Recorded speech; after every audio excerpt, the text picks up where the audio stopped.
back on this Tuesday with more of Today, and we're here with Rabbi Shmuley and his intimate conversations with Michael Jackson. You probably know Rabbi Shmuley is a frequent guest here. In fact, we're not used to seeing him without the hot chick. Yes, it's very weird, but I missed the sex segment today. I saw that. Well, but today he is here to tell us about something everybody's talking about, his conversations with Michael Jackson. Rabbi Shmuley has written a new book based on audio recordings he made with Michael Jackson in 2000 and 2001. It's called The Michael Jackson Tapes. A tragic icon reveals his soul in intimate conversation. Rabbi Shmuley, welcome. Good to see you. Good to see you, too. Gotta say, when I first started hearing these tapes, I felt incredibly uncomfortable, I'll be honest. And part of me wondered if, when Michael Jackson was having these discussions with you, if he thought one day those kind of private, intimate thoughts would wind up in a very public book after his passing. That was the only purpose of even doing the tapes. Michael held the dictaphone to his mouth for most of it, and if the air conditioning was on too loudly, he would make sure it was turned off. And if Prince and Paris, who were with us for most of the conversations, made too much noise, he put them in the corner and time out. Michael wanted his soul known. He understood he had become a human caricature. And I think part of the discomfort that you're feeling and some others are feeling is that we don't want Michael to be human. We want to dismiss him as some broken, weird icon who may or may not have been guilty of things that are very serious, of which he was accused.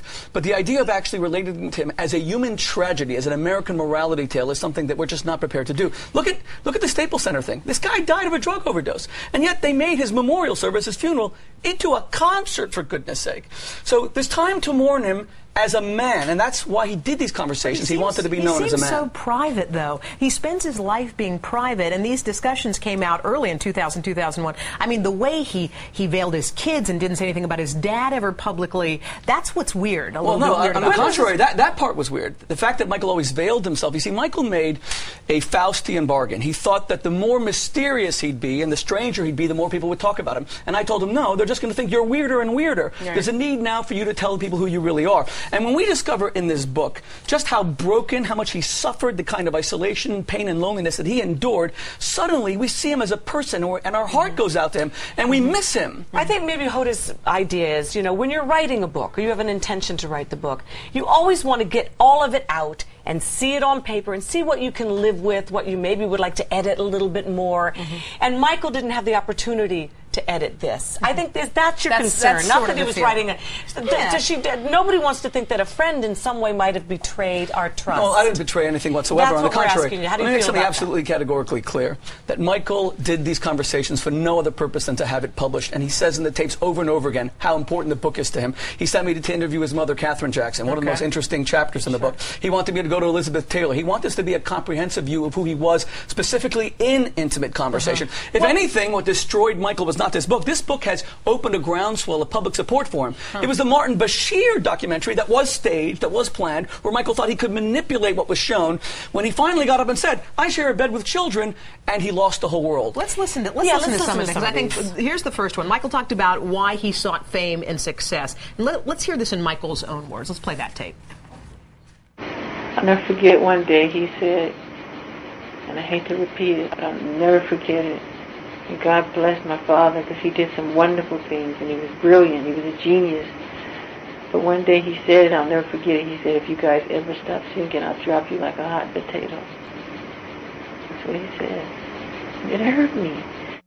Nobody wants to feel like their parents love them because they do something. Well, that's all he ever knew. Michael only knew conditional love. What about the fans? The fact is that Michael tried to replace the absence of unconditional love from family with the very conditional love of fans. And fans love you when you do well. They often abandon you when you get into trouble. He was talking about his dad, just real quick, the follow-up. He was talking about his dad in that quote. That was actually the clip we used. And we did reach out to the Jackson family, and their spokesperson's quote was, we will not dignify that with comment. What do you think about that response? Michael's words. It's Michael in his own words. Look, it's sad that Michael's reputation sometimes needs to be rehabilitated at anyone else's expense, including his father. That's sad. But this man, at least in his own mind, endured unspeakable suffering, and that explains a lot of why he was such a broken adult. And he wanted parents to learn from his broken example so that they would never neglect their children. Yeah. You told me privately, and I think it's okay to say it because I think I've heard you say it since then, that you think that Michael was not only addicted to pain pills and to his prescription drugs, he was addicted to fame. That is correct. In fact, I think that fame was his drug of choice. Fame meant that he was the center of attention. He thought it could be a replacement for the loss of love. And what we discover in life is that fame is fleeting, and fame famous specifically for what you do and not who you are, and Michael wanted to be loved for who he was. Ultimately, he found fame very incarcerating and isolating. This is one quick tape, and this is the tape about how he wanted to be buried. I hope we can pull this tape up because I found that very intriguing and interesting. He talked about, again, how he wanted to be buried after he died. Let's listen. I always said if I had to die, I want to be buried right where there's children. Wherever there's children, I want them next to me. I would feel safer that way. I want them next to me. I need their spirit to protect me.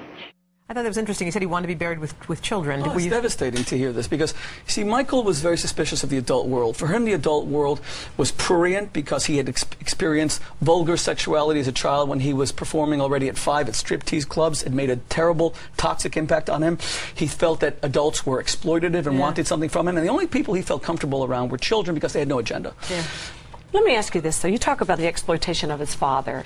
Where was Catherine during those times when the boys were in the strip shops? I mean, she seems like a lovely lady, but one has to ask the question, right, where was she? Where was the outcry from her? Well, Michael always said his mother was a saint, but maybe there was a little bit of resentment that he wasn't protected more. Having said that, I'm not here to judge the Jackson family or even Joe Jackson. Let us recall, this was a very poor family with 9 children. He worked in the steel mills, and he saw an escape for his kids from this life of destitution.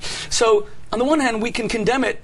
I'm not condemning. But I have 9 kids too, and supporting a family is a challenge. So I'm not here to judge the actions of the Jackson family. I am here to say that now that we've lost Michael, let's redeem his life by not just talking about his albums, not just talking about his dance. Let's talk about the human tragedy. Michael is trying to tell us from the grave that fame and fortune are not everything. And if you have children, you need to make them first. And if you have people who love you, you need to try to bring them back into your life, even if they've hurt you. Because one of the things that's most amazing about this book is how often, amidst the brutality of some of the things Michael describes, is how much he yearns for his father's affection. He is desperate for it. It comes up in almost every page.